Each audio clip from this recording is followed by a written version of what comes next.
AcceleratedMuscleBuilding.com. I'm here with Arnell today, and we're going to show you some quick tips on how to fix your squat. Arnell's going to get right here with the cage and the bar, and he's going to show you some bad technique, and I'm going to show you some quick fixes on how to improve the squat so that he doesn't injure himself and he can get the most out of the exercise.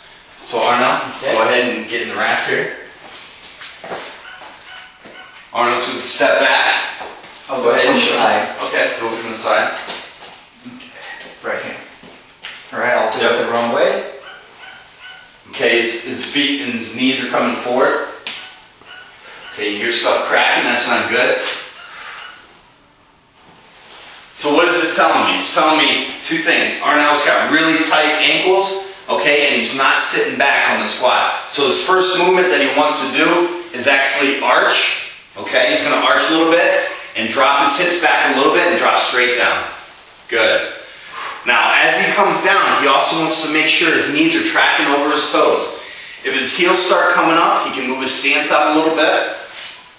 Good. And you can see his elbows are facing the ground, which is really good. Go ahead and do it again. Good. Excellent. Good. Okay, so let's say if I'm buckling my knees in. Okay. This way. How do you fix that?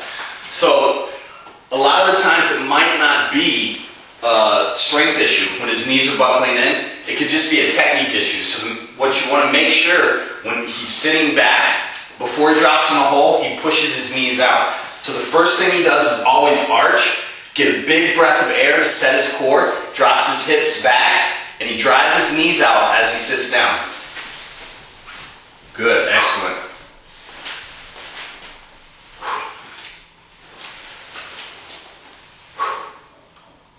Good, excellent. So the other thing, the key point I want to make in the squat is, let's see how his wrists, this one's cocked a little bit and this one's straight. We want to make sure he's creating a lot of tension in his upper back. First thing he wants to do when he unracks it is he wants to straighten his wrist out. Go ahead and straighten your wrist out. If he straightens his wrist out and squeezes his back, he's going to create a lot of tension in his upper torso. Go ahead and really squeeze the bar too. Take a deep breath and try that. Good. His wrists are straight. He's got a lot of tension in his upper back. He's coming down. The more tension you can create, the stronger you're going to be. Go ahead and hit one more. Make sure your knees are tracking out. Excellent. Good. A lot better. Go ahead and we'll set back up here.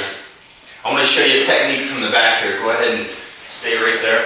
Now, the way I teach the squat is Arnell's going to come under the weight here, and his hands are going to be out. We're going to let his hands come out. He sets it on his back. The first movement he wants to do is he wants to squeeze, release his hands and squeeze his hands in as far, here, let go.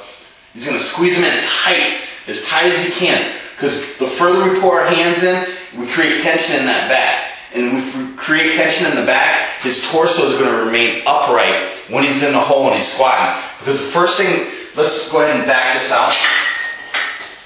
Now Arnell is going to do a squat, and as he's coming out of the hole, he's going to fall forward. You see this? These are called back squatters. Go ahead and, yep, squat down and he's going to fall forward. Yep.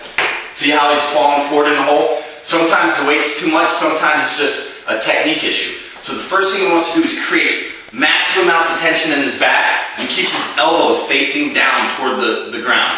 He takes a deep breath and he keeps his chest up. And when he goes down, you want to imagine there's a string attached to his chest. And if there's a string attached to his chest, as he comes out of the hole, someone's pulling on that string, so you want to lead with the chest out of the hole. Go ahead and take a deep breath. Good. Lead with your chest. He's going to lead with the chest. Up. Good. One more? Yep, one more. And the only way he can stay tight in the hole is if he's gripping the bar real tight and he's got lots of tension in his upper back. Okay, go ahead and rack that. So those are some quick tips. Make sure you click on the link to the left and visit AcceleratedMuscleBuilding.com. Thanks, Arnell. Thank you.